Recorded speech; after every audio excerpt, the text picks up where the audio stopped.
Hello everyone and welcome to the Proudfoot podcast. Today on our 17th episode, we are going to talk about how to read a spell in Dungeons & Dragons 5th edition. So let's get right into it. In the last few episodes, we've been focusing on the spellcasting ability, how it works for the different classes, how spell slots operate, all these sorts of things about spells, but we haven't really delved into spells themselves, particularly reading the spell. Last episode, we talked about 3 different types, but we still haven't gotten into spells themselves. So that's what we're going to do today. No more delays. First off, when it comes to reading a spell, there are 4 parts that we want to pay attention to. That's not even including what kind of spell it is. So kinds of spell refers to the level of spell as well as the school of magic. There are 8 schools of magic in Dungeons & Dragons 5th edition. And these schools are as follows: Abjuration, Conjuration, Divination, Enchantment, Evocation, Illusion, Necromancy, and Transmutation. You can read all about these schools of magic on page 203, and really they don't come into play that often when it comes to the mechanics of the game. There's a few classes where if you take spells of certain schools of magic, you will get extra bonuses and benefits, so you can pay attention to that if you're building one of those characters. But other than that, it doesn't really come into effect that much.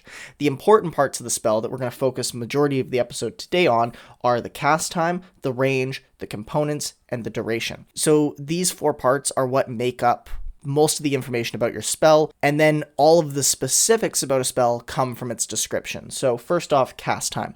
This is the time it takes you to cast the spell. It's fairly self-explanatory, and we know already from previous episodes that cast times can be as quick as 1 action or even a bonus or reaction, as you can use spells to react to certain things in combat using your reaction. You can cast spells as a bonus action. You can also cast spells as a main action. I can't remember if it was said in previous episodes, so I'll say it now.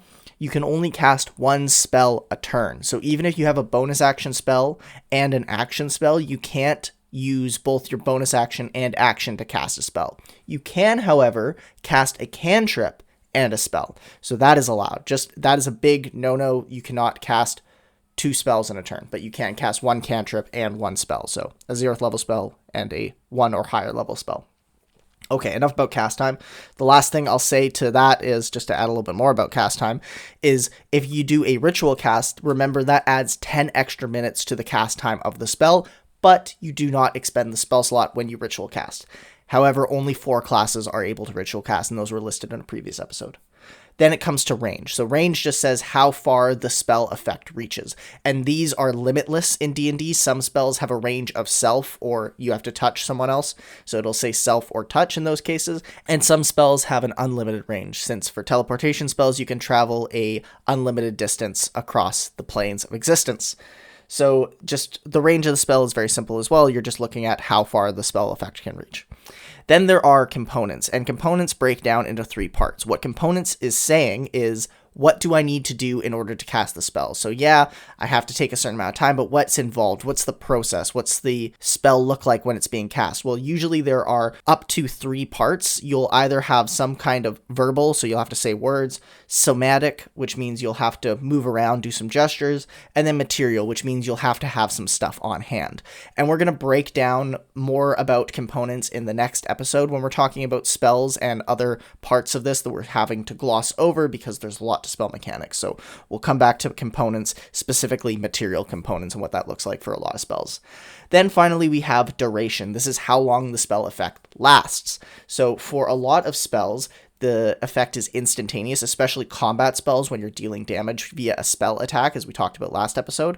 And then some spells have an effect that can last a minute, 10 minutes, or even longer depending on what the spell is. Some durations can last forever until some trigger event happens as well, when we're looking at spells like Symbol, which basically you just set something up and then until the trigger happens, it's just there.